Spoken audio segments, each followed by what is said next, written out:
BNP সৃষ্টি হওয়ার পর থেকে এই দেশের মানুষের পাশে বিএনপি ছিল। এই দেশের মানুষের সুখে দুঃখে বিপদে আপদে সকল সময় বিএনপি ছিল। ইনশাল্লাহ বিএনপি ছিল, বিএনপি আছে, ইনশাল্লাহ বিএনপি জনগণের পাশে রইবে যতদিন এই দেশ টিকে থাকবে ইনশাআল্লাহ। আমরা সিদ্ধান্ত গ্রহণ করেছি যে 12 তারিখের নির্বাচনে ইনশাআল্লাহ আপনাদের সহায়তায়, আপনাদের সমর্থনে বিএনপি সরকার গঠনে সক্ষম হলে সমগ্র বাংলাদেশের যত কৃষক আছে যাদের কৃষি ঋণ 10,000 টাকা পর্যন্ত আগামী বিএনপি সরকার এই 10,000 টাকা পর্যন্ত কৃষি ঋণের সুদ সহ কৃষি ঋণ মওকুফ করে দিবে। প্রিয় ভাই বোনেরা, আমার হাতে একটি কাগজ আছে, এই কাগজের মধ্যে একটি কথা লেখা আছে। সেই কথাটি হচ্ছে যে এই ছেলে মেয়েরা আছে, তরুণ সমাজের সদস্য আছে, ছেলে হোক মেয়ে হোক, তাদের কাছে শিক্ষা আছে, কিন্তু বেচারা মানুষগুলো বেকার হয়ে পড়ে আছে, কর্মসংস্থান আছে। তো ভাই বোনেরা, আমরা শুধু এই এলাকায় সমগ্র বাংলাদেশের শিক্ষিত যারা আছে, অল্প শিক্ষিত, অর্ধশিক্ষিত, শিক্ষিত, অর্থাৎ এই দেশের যারা তরুণ সমাজের সদস্য, যুব সমাজের সদস্য, এদের ছেলে হোক মেয়ে হোক, আমরা সিদ্ধান্ত গ্রহণ করেছি, আমরা পরিকল্পনা করেছি এই ঢাকা মহানগরীতে প্রত্যেকটি আসনে মিনিমাম করে একটি, এবং সারা দেশে আমরা কর্মসংস্থানের ব্যবস্থা করব তাদেরকে বিভিন্ন রকম প্রশিক্ষণ প্রদানের মাধ্যমে, বিভিন্ন ভোকেশনাল ইনস্টিটিউট, আইটির বিভিন্ন প্রশিক্ষণ দেওয়ার মাধ্যমে, এবং একই সাথে বিভিন্ন টেকনিক্যাল ইনস্টিটিউশন গঠন করার মাধ্যমে আমরা আমাদের ছেলেদেরকে মেয়েদেরকে দক্ষ শ্রমিকে রূপান্তরিত করব।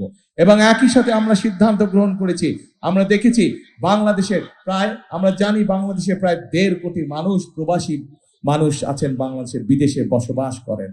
এই মানুষগুলোর মধ্যে অনেকেই যখন বিভিন্ন মানুষ বিদেশে চাকরি বাকরির ব্যবস্থা করে যাওয়ার আগে বিদেশে, তখন তাদেরকে অনেক সময় অর্থ অভাবে নিজেদের বাপ দাদার পৈতৃক ভিটা বিক্রি করতে হয় যাওয়ার অর্থ সংস্থান করার জন্য।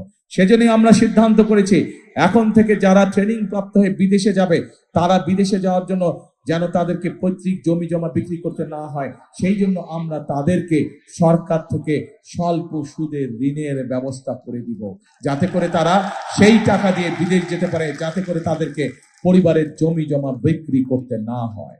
প্রিয় ভাই বোনেরা, আমরা সিদ্ধান্ত গ্রহণ করেছি যে আমরা এই দেশের মানুষের মিনিমাম স্বাস্থ্য সেবা আমরা নিশ্চিত করব, এবং গ্রামের মানুষ যাতে গ্রামে বসে, শহরে ওয়ার্ডের মানুষ যাতে ওয়ার্ডে বসে, বিশেষ করে মা বোনেরা, শিশুরা যাতে ছোটখাটো অসুখের চিকিৎসা ঘরে বসে পেতে পারে, সেই জন্য আমরা সিদ্ধান্ত করেছি সারা বাংলাদেশে 1 লক্ষ হেলথ কেয়ার, এদেরকে আমরা স্বাস্থ্য সেবা সংক্রান্ত ট্রেনিং আমরা দিব, এবং তাদেরকে আমরা ঘরে ঘরে পাঠাবো, বিশেষ করে তারা যাতে মা বোনদের ছোটখাটো অসুখ। কিন্তু একই সাথে এখানে আমাদের ধানের শিশু তার বক্তব্য বলেছে এই এলাকার মানুষের চিকিৎসা সুবিধার জন্য একটি হাসপাতালের প্রয়োজন। ইনশাআল্লাহ 12 তারিখে আপনাদের সমর্থনে, আপনাদের ভোটে আল্লাহর রহমতে বিএনপি সরকার গঠন করলে পরে আমরা যত দ্রুত সম্ভব এখানে হাসপাতাল, সরকারি একটি হাসপাতাল তৈরির কাজে আমরা হাত দিব ইনশাআল্লাহ। প্রিয় ভাই বোনেরা, একইভাবে সমাজের একটি অংশ আছে, আমরা নারীদের জন্য পরিকল্পনা গ্রহণ করেছি, আমরা কৃষক ভাইদের কৃষি কার্ড দেওয়ার পরিকল্পনা গ্রহণ করেছি, সুদ মওকুফের পরিকল্পনা গ্রহণ করেছি, আমরা আমাদের তরুণ সমাজের সদস্যদের কর্মসংস্থানের জন্য বিভিন্ন পরিকল্পনা আমরা গ্রহণ করেছি। একইভাবে আমরা আরেকটি পরিকল্পনা গ্রহণ করেছি, আমাদের সমাজে এক শ্রেণীর মানুষ আছেন যে মানুষগুলো জন্ম থেকে মৃত্যু পর্যন্ত আমাদের সাথে তাদের একটি আত্মার সম্পর্ক আছে, একটি আধ্যাত্মিক সম্পর্ক আছে। জীবনের বিভিন্ন সময় সংকটে পড়লে এই মানুষগুলো আমাদেরকে বিভিন্ন গুরুত্বপূর্ণ পরামর্শ দেন। কারা তারা হচ্ছেন আমাদের বিভিন্ন মসজিদ, মাদ্রাসা, মক্তবের খতিব সাহেব, ইমাম সাহেব, মুয়াজ্জিম সাহেবরা সহ অন্য ধর্মের যারা ধর্মীয় গুরু আছেন। এই মানুষগুলোর অধিকাংশই বিভিন্ন সময় মানবেতর জীবন যাপন করে থাকেন। আমরা পরিকল্পনা গ্রহণ করেছি, আমরা সিদ্ধান্ত নিয়েছি যে 12 তারিখে ইনশাআল্লাহ আপনাদের ভোটে বিএনপি সরকার, আল্লাহর রহমতে বিএনপি সরকার গঠন করলে এই সকল ধর্মীয় ব্যক্তিদেরকে আমরা সরকারের পক্ষ থেকে সহায়তা প্রদান করব ইনশাআল্লাহ। প্রিয় ভাই বোনেরা, আপনাদের এই এলাকায় একটি বিশাল বড় সমস্যা রয়েছে, সেই সমস্যাটি হচ্ছে বনগাঁও এবং কাউন্দিয়া। ইউনিয়নের জনগণের চলাচলের নির্বিঘ্নে চলাচলের জন্য তুরাগ নদীর উপর একটি ব্রিজ। প্রিয় ভাই বোনেরা, আগে শুনেন কি বলি আমি তো এখনো বলিনি কিছু। আগে একটা মিনিট সময় দেন, আমি বলি, আগে কথা শেষ করি, তারপরে জোরে ডবল তালি দিন, তারপরে ডবল তালি দিন। 16 বছর আমরা দেখেছি মেগা প্রজেক্টের নামে মেগা উন্নয়ন হয়েছে, জনগণের কোনো উন্নয়ন হয়নি, জনগণের ভাগ্যের পরিবর্তন হয়নি। মেগা প্রজেক্ট হয়েছে, হাতে গোনা কিছু লোকের উন্নয়ন হয়েছে। যেখানে মেগা প্রজেক্ট করলে তাদের মেগা মেগা পকেট গুলো মেগা মেগা অর্থ দিয়ে ভরে, সেখানেই তারা মেগা প্রজেক্ট করেছে। কিন্তু আজকে যে দাবি এই এলাকার মানুষ উপস্থাপন করেছে, বনগাঁয় যে তুরাগ নদীর উপরে ব্রিজ, এই ব্রিজটি যদি করা হয় তাহলে লক্ষ লক্ষ মানুষের উপকার হবে। এবং আজকের এই নির্বাচনী জনসভায় দাঁড়িয়ে আপনাদের সামনে আমি বলে যাচ্ছি, ইনশাল্লাহ এই এলাকা থেকে তুলি নির্বাচিত হলে পরে স্বাভাবিকভাবে বিএনপি সরকার গঠন করলে পরে স্বাভাবিকভাবে আমাদের কাজ করতে ইনশাল্লাহ সুবিধা হবে। এবং আমরা তুলির মাধ্যমে বিএনপি সরকার যত দ্রুত সম্ভব এই তুরাগ নদীর উপরে ইনশাল্লাহ সেই ব্রিজ স্থাপন করবে। প্রিয় ভাই বোনেরা, প্রিয় ভাই বোনেরা, এই আস্তে আস্তে স্লোগান দিন, তুমি স্লোগান আমি বক্তৃতা বলে দেন।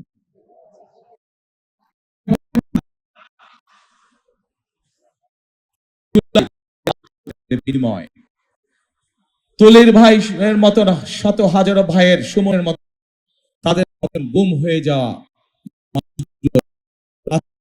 আজকে বাংলাদেশের মানুষ তথা আমরা আজকে আমাদের ভোটের অধিকার ফিরে পেয়েছি, আমরা আমাদের কথা বলার অধিকার ফিরে পেয়েছি। গত এক যুগ দেশের মানুষকে হত্যা করা হয়েছিল। প্রিয় ভাই বোনেরা, তাদের কি হয়েছে আমরা 5ই আগস্ট দেখেছি। এই দেশ থেকে তারা পালিয়ে যেতে বাধ্য হয়েছে। কিন্তু প্রিয় ভাই বোনেরা, একটি গোষ্ঠী মানুষকে ধর্মের নামে বিভ্রান্ত করে বিভিন্ন রকম কথা বলে যাচ্ছে। এবং শুধু তাই নয়, তারা চেষ্টা করছে যে বিভিন্ন রকম ষড়যন্ত্র করার। এরই মধ্যে আমরা দেখেছি তাদের দলের লোকজন নকল সিল বানাতে গিয়ে ধরা পড়েছে। প্রিয় ভাই বোনেরা, এর মধ্যে আমরা দেখেছি তাদের লোকজনেরা মা বোনদের, সরল বনা মা বোনদের কাছে গিয়ে কিভাবে তাদের এনআইডি নাম্বার নিয়েছে, তাদের বিকাশ নাম্বার নিয়েছে তাদেরকে বিভ্রান্ত করার জন্য। এরা অতীতেও আমরা দেখেছি দেশ স্বাধীনের সময় কিভাবে তারা দেশের মানুষের বিপক্ষে অবস্থান নিয়ে ষড়যন্ত্র করেছিল। আমরা দেখেছি 90-এর আন্দোলনের সময় তারা কিভাবে জনগণকে ফেলে রেখে সেই স্বৈরাচারের 90 স্বৈরাচারের সাথে নির্বাচনে অংশগ্রহণ করেছিল। প্রিয় ভাই বোনেরা, বিভিন্ন সময় এই মহলের জনগণকে ফেলে রেখে চলে যাওয়ার দৃষ্টান্ত আছে। আজ আবার আমরা দেখছি তারা বিভিন্ন কথা বলে জনগণকে বিভ্রান্ত করার চেষ্টা করছে। আজ আবার আমরা দেখছি তারা বিভিন্ন রকম ভিতরে ভিতরে ষড়যন্ত্র করার চেষ্টা করছে।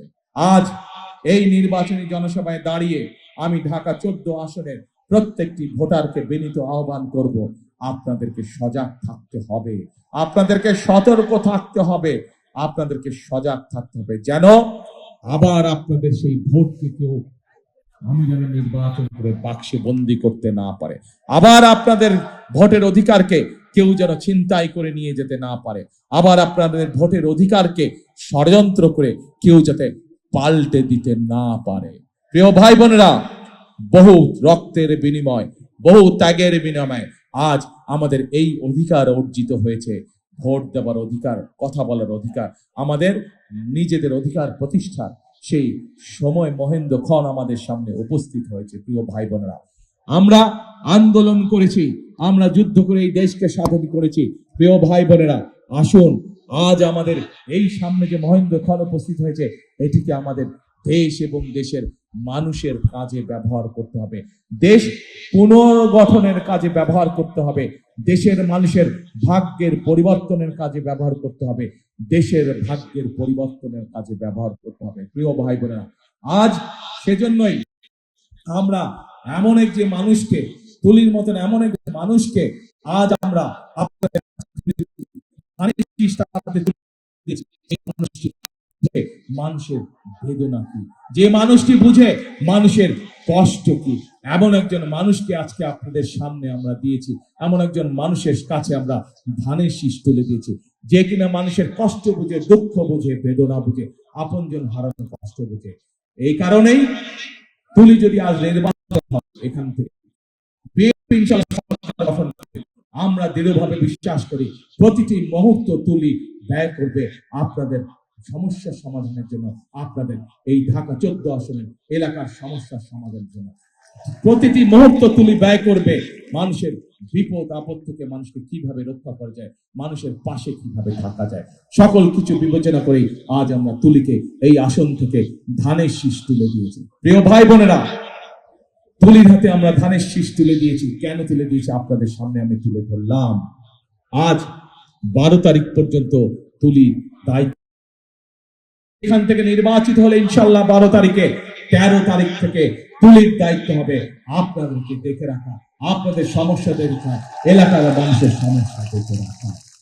প্রিয় ভাই বোনেরা, এতক্ষণ আমি আপনাদের সামনে আমার দলের পরিকল্পনার কথা বললাম। আজ নির্বাচনী জনসভায় আমি হয়তো দাঁড়িয়ে আপনাদের সামনে নির্বাচনী যে প্রতিপক্ষ আছে তাদের ব্যাপারে বিভিন্ন কথাবার্তা, বিভিন্ন কথা আমি বলতে পারতাম, কিন্তু তাতে করে কি জনগণের কোনো লাভ হতো? জনগণের লাভ হতো না। জনগণের দরকার পরিকল্পনা, জনগণের দরকার প্ল্যান, জনগণের দরকার কর্মসূচি। যে পরিকল্পনা, যে প্ল্যান, যে কর্মসূচি জনগণের ভাগ্য পরিবর্তন করতে পারে সেই পরিকল্পনা। এবং বিএনপি একমাত্র দল, এই মুহূর্তে বিএনপি একমাত্র রাজনৈতিক দল যাদের কাছে সেই পরিকল্পনা, সেই কর্মসূচি, সেই প্ল্যানিং রয়েছে। আমরা এমন কিছু মানুষের কাছে বলতে চাই না যা মানুষের আওতার মধ্যে নয়। আমরা আপনাদের কাছে সেই প্রতিশ্রুতি দিতে চাই যেটি করার তৌফিক আল্লাহ মানুষকে দিয়েছেন। বিএনপি সৃষ্টি হওয়ার পর থেকে এই দেশের মানুষের পাশে বিএনপি ছিল। এই দেশের মানুষের সুখে দুঃখে বিপদে আপদে সকল সময় বিএনপি ছিল। ইনশাল্লাহ বিএনপি ছিল, বিএনপি আছে, ইনশাল্লাহ বিএনপি জনগণের পাশে রইবে যতদিন এই দেশ টিকে থাকবে ইনশাআল্লাহ।